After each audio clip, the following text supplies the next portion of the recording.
Perfect. So the overview of today. So we're going to begin by talking about why you might choose paramedic science. We're going to move on to the application process and a couple of interview tips.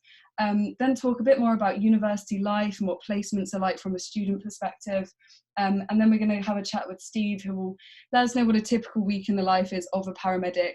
And he's been a paramedic in various mediums, not only on ambulances, but also with HeliMed in HEMS.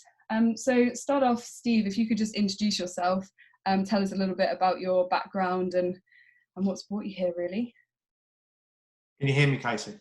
I can indeed. Okay, thank you. Thank you for inviting me. I'm Steve Jones. I've been in the London Ambulance Service for 34 years.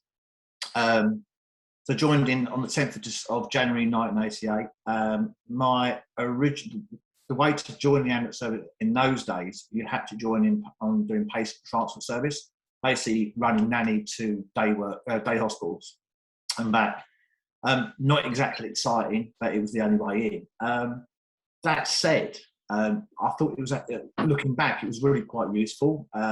Being a 19-year-old, talking to elderly people, it sort of gives you an insight into how to speak to people, how to communicate, and communication is probably the biggest thing that we need to tailor our career to.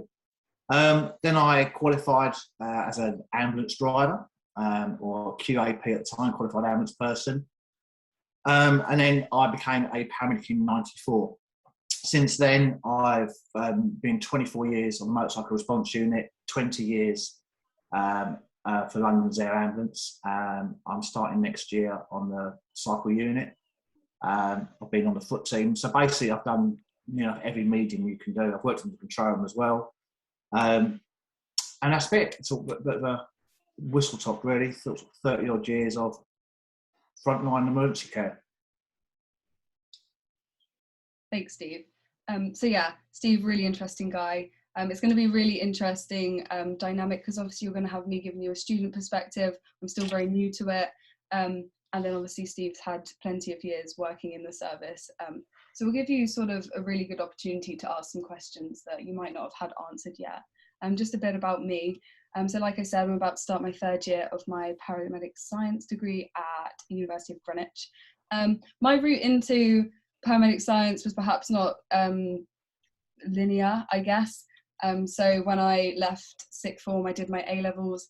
I didn't do any science A-levels. I didn't even do any science GCSEs, apart from the ones that you have to do. But I didn't do triple science, so I had no biology, no chemistry, nothing like that.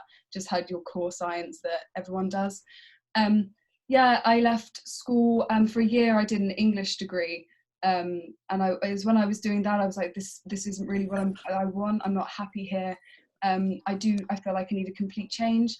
So I sort of applied to paramedic science on a bit of a whim. I didn't know huge amounts about the degree apart from what I could find online, there wasn't too many resources from people who were already studying it, which is what I was really keen to find out information from. But yeah, I applied through clearing, so I didn't even do the normal UCAS process. I got an interview, I did my interview, and then I was lucky enough to gain a place. I'm not sure if that's how it works anymore. I have heard a lot of things about paramedic science not going into clearing anymore because it's become a lot more competitive in recent years. But when I applied in 2019, I was lucky enough that there was a place. So yeah, I gained a place and it was the best decision I ever made. I needed a complete change. I definitely think I did throw myself in the deep end a bit because I wasn't really too sure what to expect. And I think you can research it as much as you like, but until you're starting to do placements and you're working shifts and stuff, nothing's really going to prepare you for what it's actually like. And I know that before I started, and if you're in the same position too, I was sitting there thinking, I'm not prepared for this. I've made a silly decision. Like, there's no way that I could do this. But now I'm going into my third year and I'm alive, and so are my patients. So it is possible. He will be fine. So the next bit that we're going to move on to. I was just literally just starting up and seeing what's going on. Sorry. So I'm going to start off with just a bit of why paramedic science. These are just sort of my reasons why I think it's just an amazing degree to take part in. So for one, no 2 days are the same, whether you're on placement or whether you're doing lectures. It's really quite fast-paced learning. You're learning a lot of new things. And for someone that doesn't come from a science background, at first that was, I think, quite overwhelming. But I think you do get enough time to complete the stuff that you're being set to complete, and on placements you do pick things up really, really quickly. I think your first 2 shifts on placement are so overwhelming and you feel like you know absolutely nothing, but even after a few shifts you do feel like you've kind of joined like part of a family, and people will look after you, and you're not ever going to be working on your own as a student. So although no 2 days are the same and it's very fast paced, you do get time to find your feet.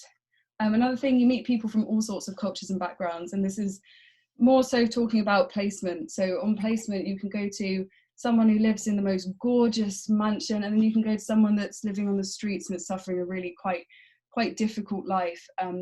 And it's really interesting to see how different people live their lives and what's out in the world. I come from a really tiny village in Bedfordshire, haven't really seen much of the world at all, but then moving to London you see a lot of different cultures, a lot of different backgrounds, a lot of different upbringings, and it's really, really interesting.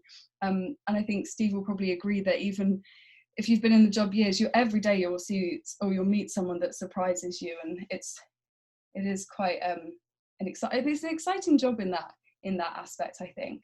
Another really good thing about the paramedic course and the professions, that you do form really close relationships. Obviously the nature of the job is that you'll go to quite traumatic things sometimes, and you do of course need to rely on the people that you're with for support. So you form really close relationships. You're in an ambulance with someone for 12 hours, you're gonna have a good relationship with them, and if not, then you're in trouble, but you will do, it will be absolutely fine. It's a fast-paced job in some respects, and that's really exciting. I think that's what draws a lot of people to it, the adrenaline. But at the same time, it's often slow-paced. If you think about jobs in a hospital setting, you might have a lot of patients under your care, whereas with the ambulance, the majority of the time there's only going to be one patient in your care at a time. So you get a chance to really get to know that patient and really care for them on a more personal level when they're in your care, because it's just more one-on-one, which is really nice. And I quite enjoy the slow-paced aspect of it in that way. Another really interesting thing is that paramedic practice touches on so many medical specialties. So if you're thinking that there's not like one particular part of medicine or of clinical practice that really interests you, then Paramedic Science as a course, and then of course the paramedic degree, is an excellent option, because you're going to be touching on obstetrics, cardiology, palliative care, etc. And you're going to be interacting with all sorts of professionals. You're going to meet so many different people in the multidisciplinary team, both in hospital and out of hospital. I think something that I didn't necessarily realise before joining the ambulance service is it's not so much as treat your patient, but they'll always go to hospital. It's leaving them at home and thinking of different pathways and more appropriate services that you can call. You interact with a lot of professionals doing this, which is really interesting, and that again forms part of no day being the same, because every day you're interacting with so many different people. I don't know if you've got anything to add, Steve, about why you think the paramedic profession is really quite unique. I think you've covered it, Katie. I think you're absolutely right. The beauty is each day is very, very different. You can, on a slow day, or what we'd consider as a slow day, we'd be going to a lot of discharges at home, so it's a slower pace, and then the last job of your shift could be a major incident, and that's the reality of the job. So you're working on a curve of adrenaline, and I think that's what the draw is. I worked on the COVID ward at the Royal London in February and March on ITU. Although it's very, very different from what I was used to, dealing with palliative care, end of life, for dealing with the families and stuff. Working inside a hospital is not something I'd ever particularly wanted to do, and when you go to work in the morning, you go out at night, and you've got no idea what it's been like outside, what the news or anything like that.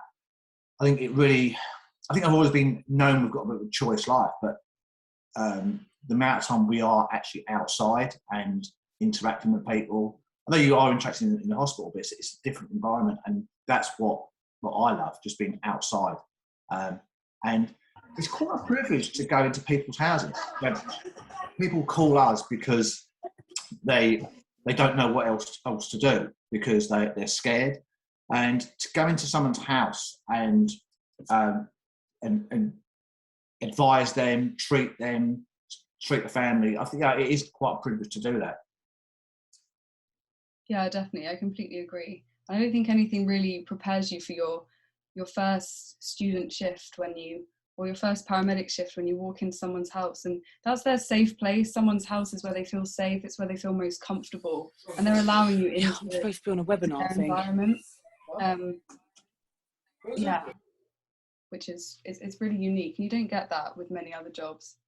So we're just going to touch on the application process and the interview tips. I think it's quite difficult for me to talk specifics because any university you apply to is going to have a different interview structure, and they're going to have a different application process. Not all of universities, for example, will use UCAS and have a university route. You can also become a student paramedic through trust routes. I haven't come through that route, so I can't speak too much on it. But if that is a route that you're looking into, I can definitely point you towards some resources at the end if that's something you'd like. But it's not something that I particularly have personal experience of, so I'm not going to talk on it too much. But I'm just going to talk about some general tips that I think are quite important and that I think I would have liked to have known before I'd applied or before I started university. I think the number one really is anyone who wants to apply can apply. And that sounds obvious, but I've heard a lot on the So You Want to Be a Paramedic Facebook group, which I think a lot of you have found out about this from, is people saying, am I too old to do this? I've got a career, I've got children. Do I really need a career change right now? And that decision is, of course, 100% yours. But what I will say is on my cohort, which is in London, approximately 50%, I'd say, are straight from school or sixth form or college or whatever, but 50% are not straight from school and they've been working for years, or they have families, or they've come from a totally different profession that's nothing to do with patients. And there's ways into it, there's access courses and things like that.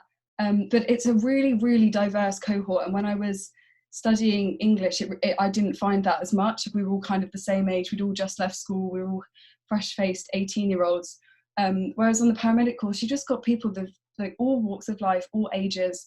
And it's really interesting. And you become friends with people who are loads older than you or loads younger than you or at a completely different stage in life as you, but you've all got this one thing in common. So the cohort, in my opinion, from my experience, is very, very varied. And I know a lot of other people through Future Frontline last year who I'd spoken to, who had also said in their cohorts it was very similar. It was about 50% come straight from school and 50% had built a whole entire life and have just decided they wanted a change. And I think that's really nice. And I think that's really nice for the future of the paramedic profession as well. You don't want everyone coming from the same pathway and the same background. Where's the excitement in that? You want people from all different backgrounds. So don't let things like that put you off or knock your confidence, because it's not going to affect you in interview. It's not going to affect the university's opinion of you. If you've got what it takes to be a good paramedic, then that's it, you're in. That's all you need, really. In terms of work experience that can boost your application, anything that relates to patient care is always good. I know a lot of people are always trying to get volunteering shifts with St John's Ambulance, which is a good one. I didn't do that and I still got in. And I'm not saying that don't get experience, because obviously you need to know that it's what you want to do. If you don't have patient care experience, I think it's a little bit more difficult to really imagine what it is like having hands-on patient care experience. But it's doable, it is doable. And if it's not something that you are at a point in your life where you think you can arrange that experience right now, especially with COVID, there are ways around it. And you can use whatever experience you do have to boost your application in the same way that hands-on patient care might. So in a similar way. So for example, on my application, of course, I didn't have hands-on patient care, like I have said about 3 times now, but I did do swimming teaching for a little bit. So I just sort of used that and manipulated is the wrong word, but I can't think of the word that I'm actually thinking of, but sort of manipulated that experience to suit what I was trying to say. So for example, the ability to safeguard children, look after children, teach them, leadership, whatever experiences you have, you can think of the qualities that a paramedic might have, and then think how the experience that you have in whatever that is relates to that, if that makes sense. And I think that's quite a nice way of doing it, because like I said, particularly with COVID, trying to arrange like observational shifts on ambulance and stuff is really, really difficult. I know quite a lot of people have tried to do things like that, and they haven't been able to. And also on universities' web pages online, they might have some ideas for you as well on things that you can do. But yeah, the interview is sort of just as important as all the on-paper stuff. So as long as you're presentable, polite, friendly, chatty, and you've got some things that you can talk about that do make you stand out and that do make you unique, you're good to go, really. I think the most important thing, yeah, definitely, is that you just be yourself. It doesn't matter what your professional or your academic background is. The point is you want to be a paramedic, and if you've researched it enough and you know that it's definitely for you, there's absolutely no reason why you can't go for an interview, and just see what happens. I completely just took a whim and just see what happened, and I cannot believe how different my life is now, and I'm so happy with how things are going. So yeah, so I'll just move on a little bit. I'm just checking what the time is. So we're at 24 minutes past. Oh yeah, one final point about interviews actually that I forgot to mention. Just don't stress too much. It's so easy to say don't stress too much, but the people who interview you 9 times out of 10 are your lecturers anyway, or they're people that work within the faculty of health sciences, or even paramedic sciences if the university is big enough, and they want to help you get the best out of your interview. They're not there to trip you up and try and get you caught in a net and make you feel embarrassed by yourself or anything. They want you to do well, because it's in their best interest for you to do well. They want a strong cohort of people. So I'm just going to chat a little bit about university life, because I think a couple of people on this call are starting university in September. So it's quite interesting, I think, the structure of the paramedic course. Like I said, it will vary university to university, but most lectures at every university are going to detail anatomy, physiology, pathophysiology, pharmacology, patient assessments, and then you're also going to have some stuff on ethics, research, and politics that affects healthcare. And if you asked me 3 years ago, I don't actually think I could tell you what even half of those words meant. But you will be taught, and you'll be really surprised, I think, just like I was, how quickly you pick it up. Because I think with a subject like paramedic science, it's a vocation, it's a profession that you're going into, and you're really passionate about it. And when you're passionate about something, it really helps you keep up with the work and get things done. So I think you will be surprised about how quick you pick up things. Like I said, I had no science qualifications whatsoever, barely even passed my science GCSE, and like I said, that was just the basic one that everyone had to do. And some people won't have GCSEs and won't have A levels, and people on my course don't have those things, and they've gone through access course routes. So there's always a way, and there's no one I'd say everyone in my cohort is probably very, very level, whether they've come from backgrounds where they've done an access course, or whether they've done A levels. One boy on my course has even done a whole other degree, and we're all at a very similar level. So it's not something to worry about too much, and definitely not something to deter you, I think. And then you might have some seminars in the week where you discuss what was spoken about that week, and that provides a space for you to ask questions. So if there is something that you're struggling with, then of course you can ask them. Essays and exams are like very much part of any degree, but all universities should have an academic support service. And in my experience, they're really, really helpful. And like I said, they do want to just get the best out of you. So if you need that support, access it. I have before, there's no shame in it. It just helps you get things done. It's important to access these things. That's why they're there to help you. And then of course you're going to have clinical teaching, and that's my favourite part. Some universities have like simulation labs where they have like an actual ambulance, and in the back of the ambulance you can get to know all the things and stuff. My university doesn't have that, and I've still managed to find my way around an ambulance just fine. But yeah, in clinical skills, you'll start off with stuff like basic life support, and then you'll move on to things like endotracheal intubation, and more complex procedures. But again, it varies trust to trust because different trusts will do different procedures. I think that's all I'm going to speak about in terms of the university side, just because it is so different, university to university. But one thing I would say, if you don't come from an academic background, which a lot of people who want to do a paramedic course probably don't, it's a very practical job, it's a very hands-on job. You're not day to day going to be writing essays when you're being a paramedic. It's just the nature of the degree, but there's, like I said, there's so many systems there to help you if you're struggling with those things, and like I said, I've accessed them, so don't let that deter you either.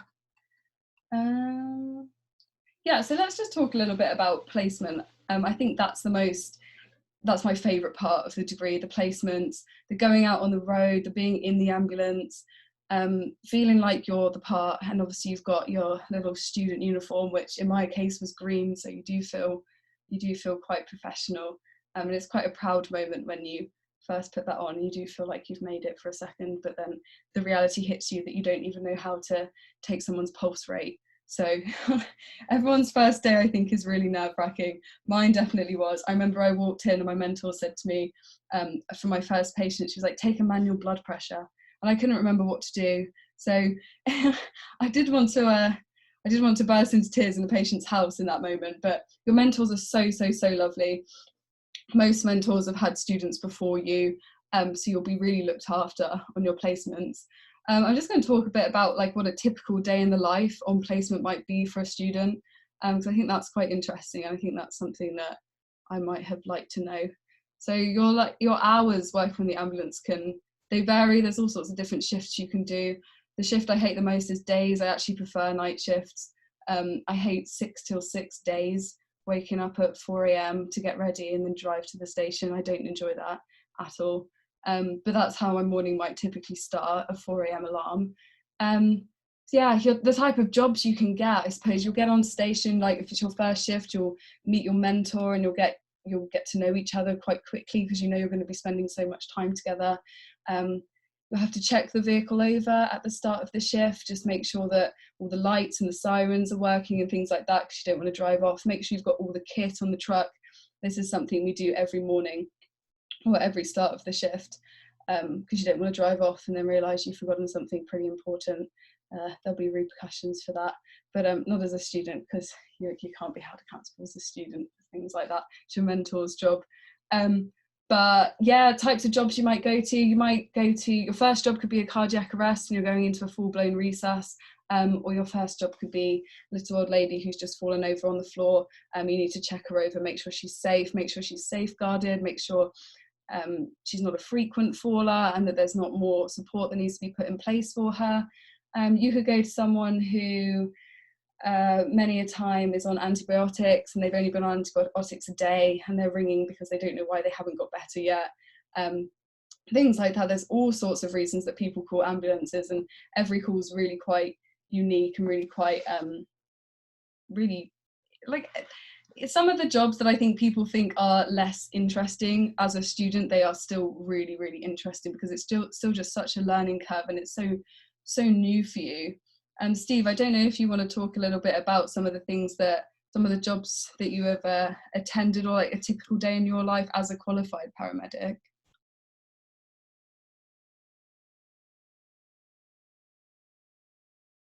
Sorry, I struggle with light switches. Sorry. I think, yeah. Again, I think going back to what you said from interviews now, having some life skills is invaluable. So when it goes back to that communication thing, treating people individually, and certainly where like I work in the central London ambulance station, so we literally go from like I'll go to Buckingham Palace, Downing Street on my first 2 jobs, and then I'll go to Street Homeless in the Strand after that. Then I'll go to Peckham to a stabbing. So each job is very, very different, and I think that's what draws me to working in central London. I live out in Kent, so it's a 90-mile round trip to go to work. And interesting, Katie, I'm the same as you. I can't stand early. They just kill me getting out of bed at stupid o'clock in the morning. Nights just seem a bit more sociable to get up. I think I'm a bit lazy. But the jobs do change from day to night. At night, there's predominantly more violence. During the day, from a trauma point of view, there's more road traffic accidents, although that can swap over. For my usual day, I'm currently working on a car. Because of COVID, they've shelved the motorbike unit for the last year to basically double the fleet. So I'm doing exactly the same job on a car as I'd normally do on a motorbike. We'll go to the highest category calls, to the lowest category calls. If by sending a single responder, and this will happen in a lot of county services as well, single responder to a low category call, we can assess, provide medicines as what they're required, and refer, or say, right, they need to go to hospital and organise an ambulance, or organise a taxi, or organise them to make their own way. So there's lots of different resources that we can tap into. Like you said, social and economic side of it, you'll go to people in quite horrible homes that you'll walk into, and it's how people live, and you've got to be quite respectful, but there's you can access other stuff to try and help them to make their day a little bit better, and their ongoing care. I'm fortunate to say I've had a phenomenal career. I've been really lucky. I've worked for London's Air Ambulance for the last 20 years. I'm also part of the Institute of Pre-Hospital Care. I'm one of their clinical directors, so providing the training for the doctors and the paramedics. Outside that, and this is the thing, once you, and I was saying to Katie when you came out, it's very different now from when I joined. In fact, when I joined, there was no such thing as a paramedic. So I've gone from basically with a van with a few medical skills to doing what we're doing now. And the stuff that you do now is to a high end, which is why the university side of it, the academic learning, is really quite important to understand a lot more about the pathophysiology of what's going on with the patient. But once you get your paramedic ticket, the world is literally your oyster. You can go anywhere. When I joined, you became an ambulance man, you went in the office, or you went into training, and then you died. That was literally your career. Now you can go into primary care, you can go into hospitals, doing film work. I've worked in Qatar. I've worked on a £500 million super yacht. I've worked with the military. I've literally been all over the world, and I wouldn't change a day. And like Katie, when I left school, I didn't know what I wanted to do, and I literally fell into this job, and I'm so glad I did. I was 18, driving a Ferrari and a Porsche as a car electrician, and I couldn't get out of bed in the morning. My boss, who I'm still friends with, sacked me because I couldn't get to work at 9 o'clock, which I think that's why I'm fanatical about being on time, having my uniform pressed and boots cleaned.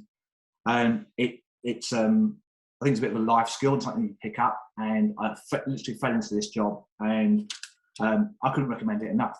34 years and still happy to go to work. And I'm probably a little bit strange when I talk to my colleagues. They're like, "What, you actually enjoy coming to work?" But I do. Everyone has bad days, but I think, as I said, the draw is you don't know what you're coming to. You'll get into your car, get onto your motorbike, get into your helicopter or in your ambulance, and you don't know what the next job's going to be. And I think I think it's a bit like going to like a fairground. You don't know what's coming next. You sort of like the anticipation. And I've never tried crack, but apparently I think it's quite addictive. And I think this job is quite addictive as well. I don't know what I'm going to do when I leave. I'm here for a little while longer, I think. Thanks, Steve. That was really interesting. I think that's sort of come to the end of my bullet points, and I do hope that it's been structured enough. We purposely didn't want to have PowerPoints and things like that, because we did want it to be more like a chat and an open discussion. This is my first time doing anything like this, so I can only apologise if I spoke too quick or fumbled on my words a little bit. But now it's really in all of you guys' hands. We'll open the floor to questions now. Nikki, I don't know if you can see on the chat if there's any questions then. No, amazing. Thank you from both of you. So I don't study paramedic science myself, so it's really interesting hearing the perspective of, from Katie being a student, and then Steve, what it's like to work. It's really interesting, and the chat's been really engaging. Lots of people coming from lots of different backgrounds, which is really exciting. So the first question I was going to raise was about placements. So someone asked if you have placements in other settings, sort of besides being in the ambulance, such as in sort of GP practices or based within the hospital predominantly. I'm not sure, Katie, from your experience, what you have to say about that. Yeah, sure. So like I said, every university is going to be really, really different. One university might have loads of hospital placements with all sorts of different wards that you go to. I think one hospital placement that most universities do try and put on is in theatres, in the operational theatres, because you can see advanced airway procedures, which is something that you tend to learn in your second year, and then you can have a go at doing those advanced airway procedures and seeing them being done on real life patients by the anaesthetist. That being said, I haven't actually had any in-hospital placements because of COVID.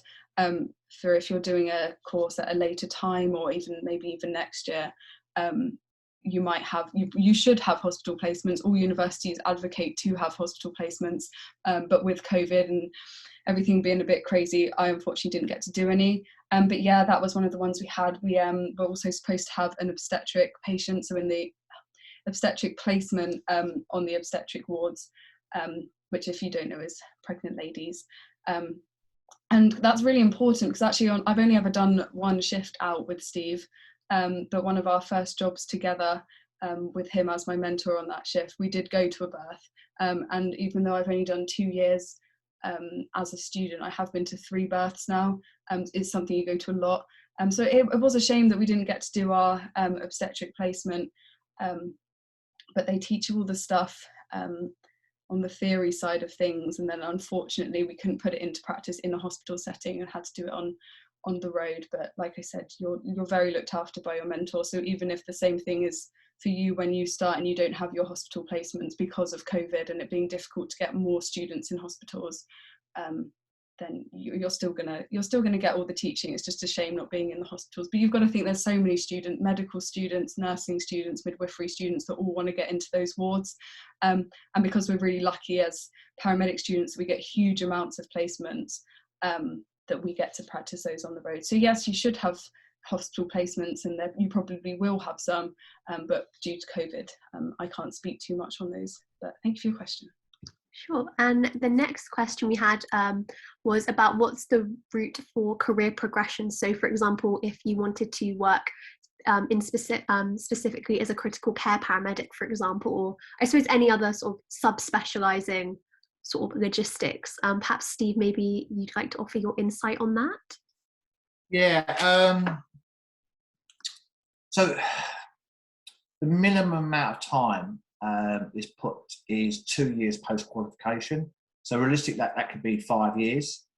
That's set by HR, not the clinicians. And realistically, I think if you've done any speciality stuff before 10 years, I think you're doing yourself a misjustice, because you're rushing and you're getting to the top of your game very, very quickly, but you've got no real substance what you've done. You've got no real tradecraft. And I think that's something that we see quite a lot. People, yes, you want to do all the exciting stuff, but actually take your time, learn your tradecraft, get good at that, and then move on.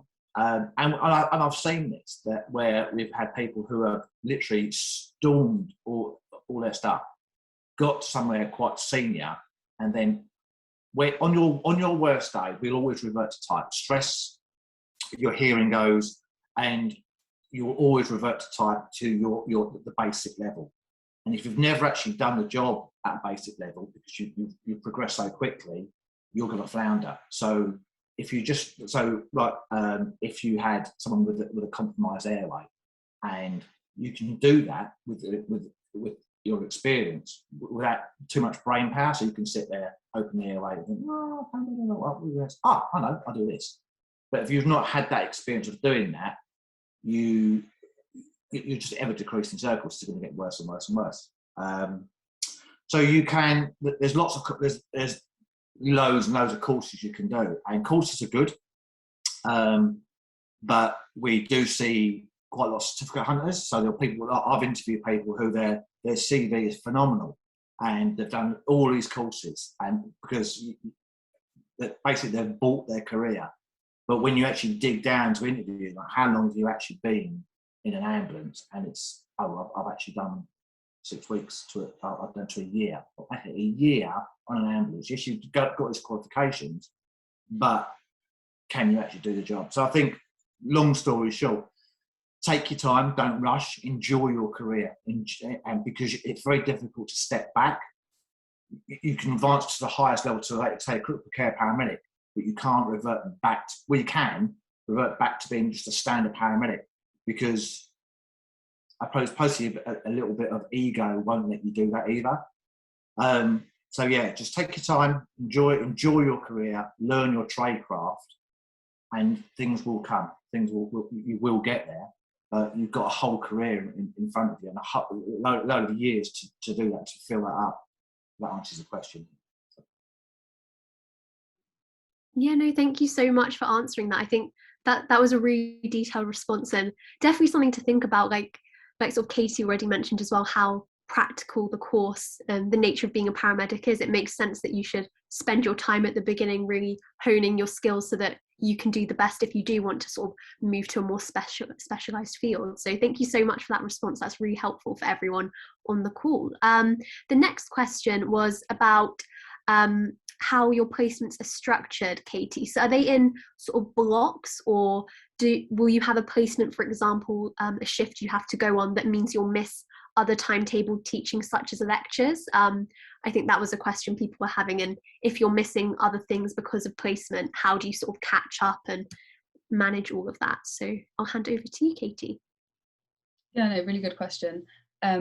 And definitely something that I didn't research enough when I was thinking about applying to universities. I don't know what I really thought would happen. I just thought one day you go out on placement and then that's it. You just do placement every day. That's all you do. But no, it doesn't work like that. For me, it is in blocks. So I'll take year 2, for example. I think I'd have an 8-week teaching block, then a 4-week placement block. All of that was frontline placements, so all on the ambulance. Then back to teaching, then an exam period, then a spring term placement block of maybe 6 weeks. Each year you get more and more placement from my university anyway, and I think that does tend to be the rule. So in first year you might get a little bit less placement than you do in second year. But yeah, for me it was all in blocks. I know that not every university does do it like that though. I can't remember the name of it, but I know at least one university does. Monday to Thursday, lectures, seminars, teaching like that. Friday's always placement. Your placement should not ever clash with your teaching. For me it definitely doesn't, because we have it in blocks, but I think even for the other universities I highly doubt that would be the case, because obviously they know that your in-person teaching, your theory teaching is just as important as your clinical teaching, so otherwise you're not going to know really what you're doing and why you're doing it when you're on placement. So no, it shouldn't ever clash, but that is something that's really important for you to research. If you're going to get along a lot better with block placements, then research that, and if you're going to get on a lot better with weekly placements, I think especially for people that have children, sometimes knowing what the structure of your week is going to look like in advance is really, really important.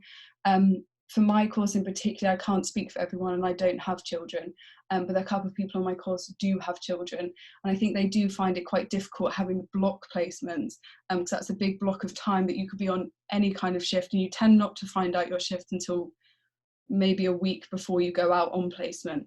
So it's hard to arrange things like childcare and things like that, and school runs, because the shifts are on social hours by the nature of it. So maybe universities that have a more structured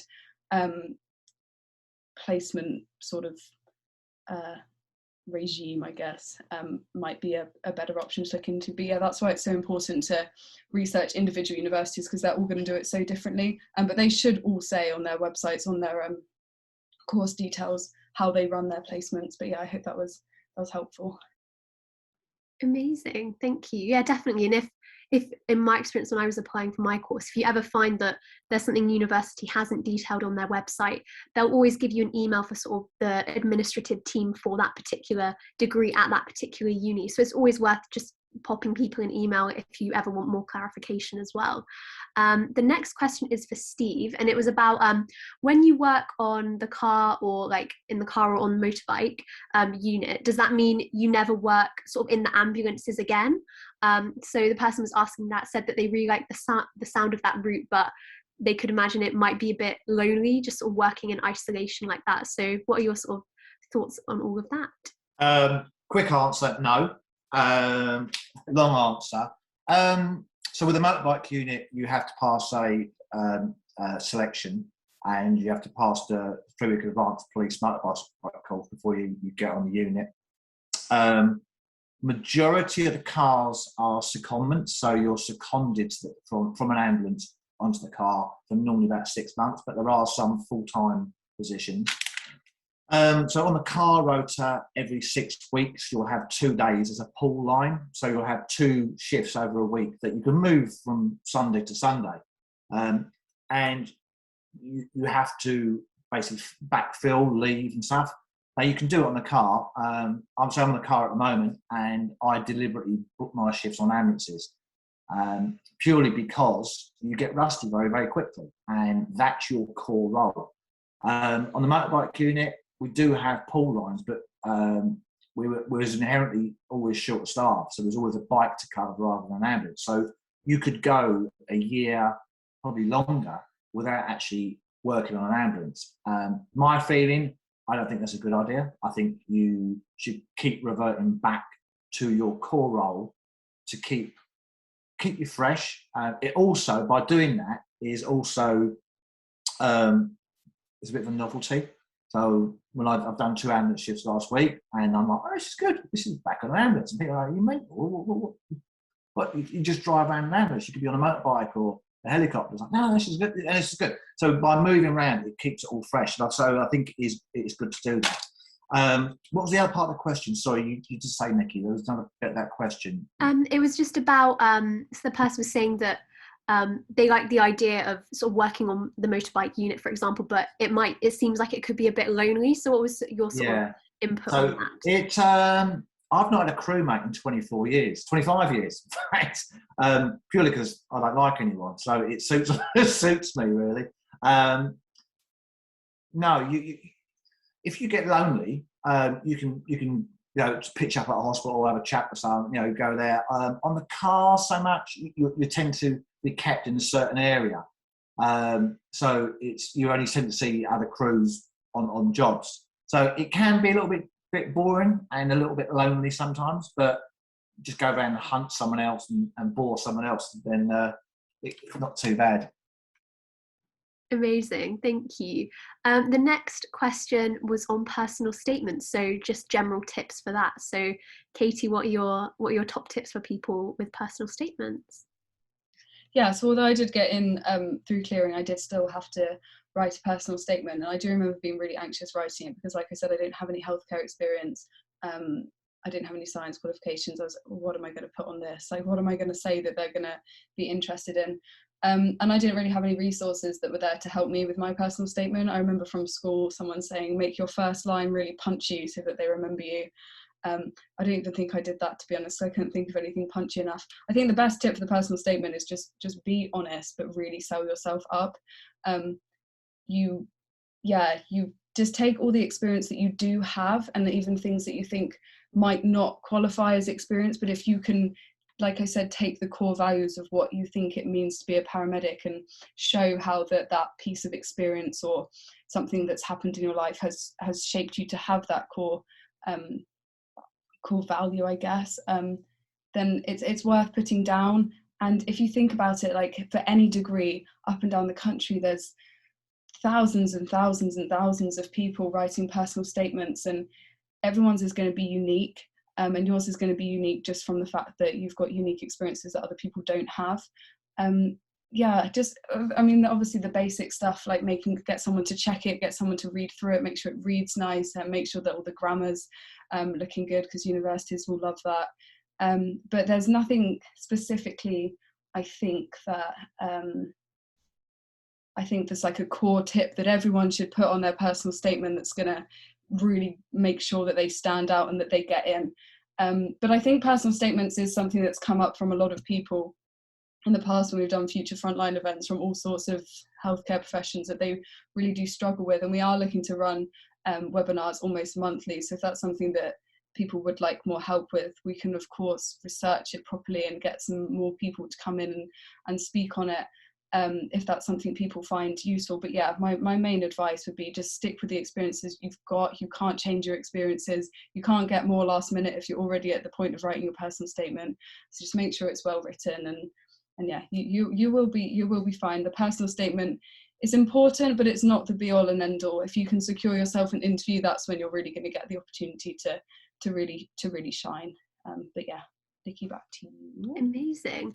The next question, I suppose, for both of you really is, do either of you have any information or resources on, I know you mentioned about the route of becoming a paramedic through your trust, through a particular hospital trust. So are there any resources you can signpost people to if they want more info on that?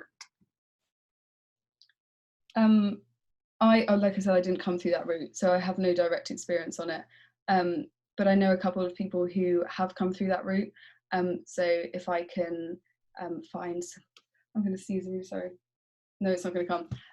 If I can find some resources, I'm happy to find those. And if you drop your email address somewhere in the chat box, I can always send you them. Aside from that, we can do a future frontline post on it if it's something that's really popular and people want to find out more about. I do know that it's not as common currently as the degree pathway.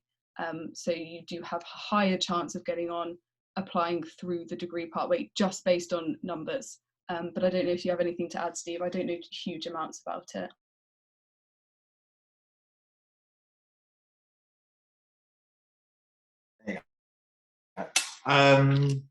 No, a bit like you. Like, I joined a long time ago, so there was no access courses or anything. Certainly, London Ambulance Service I've started an AAP role, which is ambulance assistant practitioner, I think they call it, and they basically, it's like the old technician role. So you start in that role, and they'll, at the end of it, you will get a degree. So there's placements you'll do, and I think you're guaranteed a position with the London Ambulance Service. I think Kent do the same thing, or CCAM. That's probably that, but I think probably research it yourself. I don't know the answer. So, just going back to the last thing that Kate was talking about interviews, where it looks smart in interview. I've interviewed a bloke turned up in a Big Bird t-shirt, and needless to say, they didn't get the job. You don't necessarily need to wear a suit, but whatever you are wearing, if it's clean and ironed and you look presentable and you're engaging, that way, that's half the selling side of it. If you turn up looking in a Big Bird t-shirt and then ask for feedback or asking why didn't they get the job, it's like, mate, you're using a Big Bird t-shirt, yeah, for an interview for your new career. So yeah, that's top tip from me. Amazing, thank you. The next question was, how easy is it to get a job as a paramedic once you qualify? So I've managed to get the chat box up, by the way, Nikki. So I'm going to combine that question with one that I've seen a couple questions after, which says, as soon as you graduate, do you go straight into being a qualified paramedic on an ambulance, or is there an almost probationary period of sorts? So for the first question, how easy is it to get a job as a paramedic after qualifying too? I haven't qualified, but a lot of my mentors that I have been newly qualified within the last 4 years. Getting a job as a paramedic, there's always going to be demand for paramedics. getting a job at the station or in the region that you want to work in, I think, is where the sort of difficulty lies. If that's a really competitive area, I think it's the same for medicine, the same for nursing. If it's a really competitive location and a lot of people are applying for the same paramedic roles, then yes, obviously it's going to be quite, not difficult to get the job, but you've got more competition. But in terms of getting a job as a paramedic, you do have a qualifying degree, and any extra experience you can pick up that can help boost your application when you do apply for jobs. Some universities do fast track routes. Currently London does, so if you train with them, you've got a guaranteed job with them at the end of it without having to interview. But like I said, everything does vary. But yeah, it's a qualifying degree. You're definitely going to find work eventually as a paramedic. Just going down to the second question, which was what I just said about do you go straight into being a qualified paramedic? You do go straight into being a qualified paramedic, but how the NHS works is that you have bands. So you'll start off as a band 5 paramedic, which is when you're doing your NQP years, which stands for newly qualified paramedics. You'll have 2 of those years. If you think about it in terms of medicine, it's kind of like equivalent of foundation training years. You just have 2 years. I'm not too sure. I'll have to ask Steve in a second what the difference is. But you do get paid less for 2 years, and I think you are still kind of under some sort of mentorship, I think. But Steve, you can spill the beans. Yeah, you're about right. So for 2 years you'll be working as a paramedic, but you'll normally have a paramedic with you. So you'll be autonomous, but you've normally got someone basically not to hold your hand, but because you've been signed off to do the stuff. But it's just nice for someone to be there just to like to double check, go, is this right? Yeah, okay, carry on. We didn't do it for a long time, and it wasn't good. So we were basically, you were qualified and then you was out on your own with potentially a brand new technician going to a major incident, and you're the first person to be there. So it's quite overwhelming. So although your money is less because you're band 5 for 2 years, it is a safety net, not just for the service and the patient, but also for you as well. So I think there is a way after a year you can fast track it. I think you can bring in your portfolio and do some extra bits and pieces to get that quicker. I wouldn't, 9 out of 10 people, I wouldn't recommend that too. There are some people I go, actually, no, you know what? Yes, you could do. But that is an individual thing. Yeah, again, that's that rushing, because yes, you'll get the money, but you're on your own then. And it's quite a lonely place to be when you've got the sickest patient in London and there's no one there to help you out. So that's the money side of it, that side of it. But then you go to band 6 and it starts going up. Thanks, Steve. Just really quickly, because I'm not sure if we are going to cut off, but if you guys can all see the chat, Sam Johnson has just put a really interesting point. I think it's the most recent thing in the chat, just about personal statement tips. So he's basically just saying, I'm starting my paramedic course in September, but thought I'd say I was unsuccessful with some of my applications from my personal statement because it wasn't focused enough on the paramedic profession. So I'd say, when possible, always try and link your experiences back to how it will be useful as a paramedic and keep your points as relevant as possible. Because you've got to remember, your personal statement isn't very long. You do have, I can't remember what the character, maybe 5,000 or something, what the character limit is. So you do need to keep things nice and concise. Yeah, Nikki, sorry, back to you for the questions. No, of course, yes. So for UCAS, I believe it, unless they've changed it, it's 4,000 characters, which I think is less than a page of A4. So yeah, you always think, if you have lots of different experiences, always try and pick the ones that are sort of the best and sort of have the best sort of direct link to the course as well. So there was a question about, is it possible to sort of balance working part-time alongside doing the degree? I think it definitely is. I know quite a lot of people who have done it. Where you do fall into some difficulty is if you're at a university that does placement blocks. So when you've got your shift, you've kind of just got to take your shift and do your shift. You don't really have much flexibility to change them around. If you've got a wedding or an important event and stuff, then yes, of course you can. but because they're rostered in a certain way, it's really quite hard to pick and choose what shifts you do. You need the hours, so you need to do them all.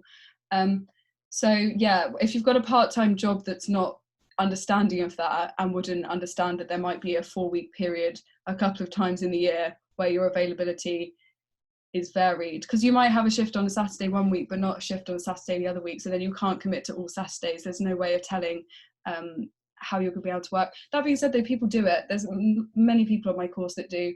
I've been lucky enough that with my student finance I haven't needed to do that, but not everyone does get stupid amounts from student finance, in which case they do get part-time jobs, and they're doing great on the course. They still attend placements. So if you've got an employer that's really understanding, then it definitely is possible. And if you've got a flexible type of part-time job, then yeah, of course. But yeah, it's possible. And in the third year they even advertise for us to, well, at the moment anyway, for us to work on the ambulances in the AAP role as students. So yeah, you're in some ways you're encouraged to, and it is possible, but you've got to make sure that the job that you're doing is not going to infringe on your ability to do well in your studies.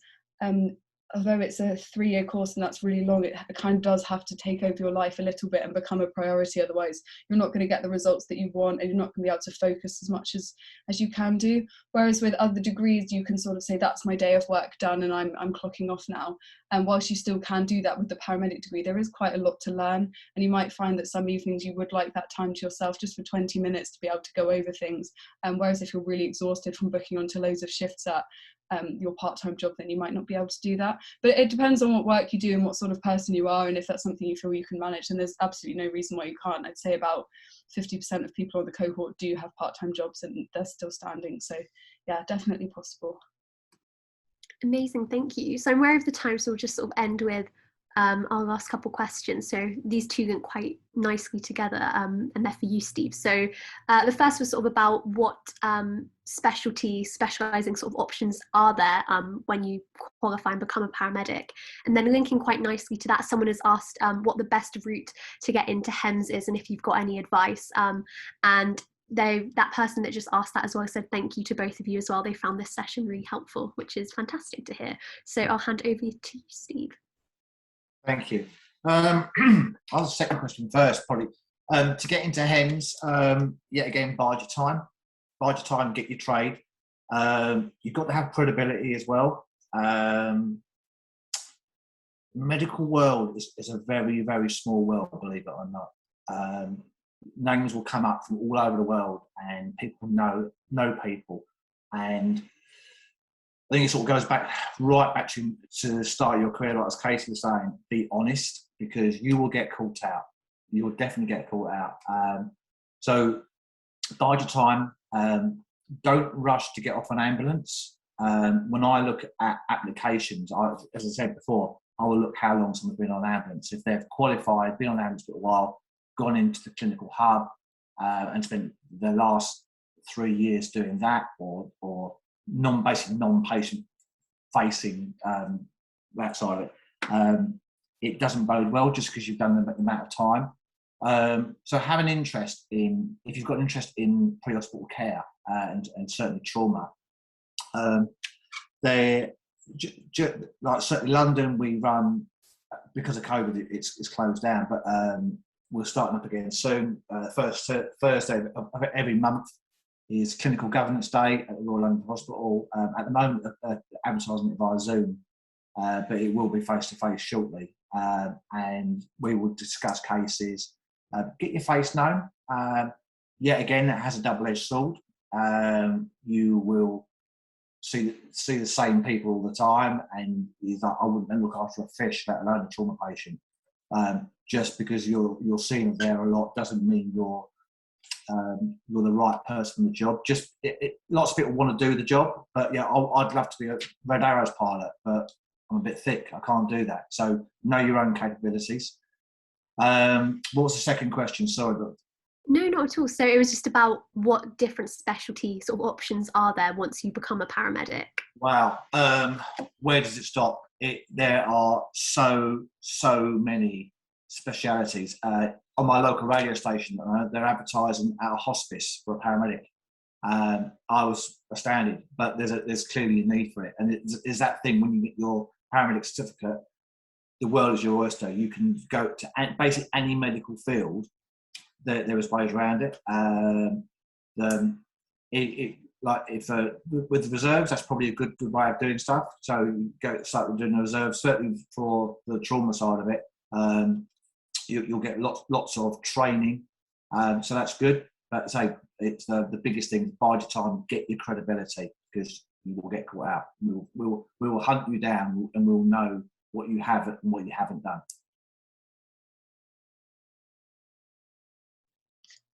So I think that's where we are going to leave it. This has been a really, really interesting session. Like I said, I'm not qualified, so even listening to some of the stuff you were saying, Steve, that was really informative for me as well.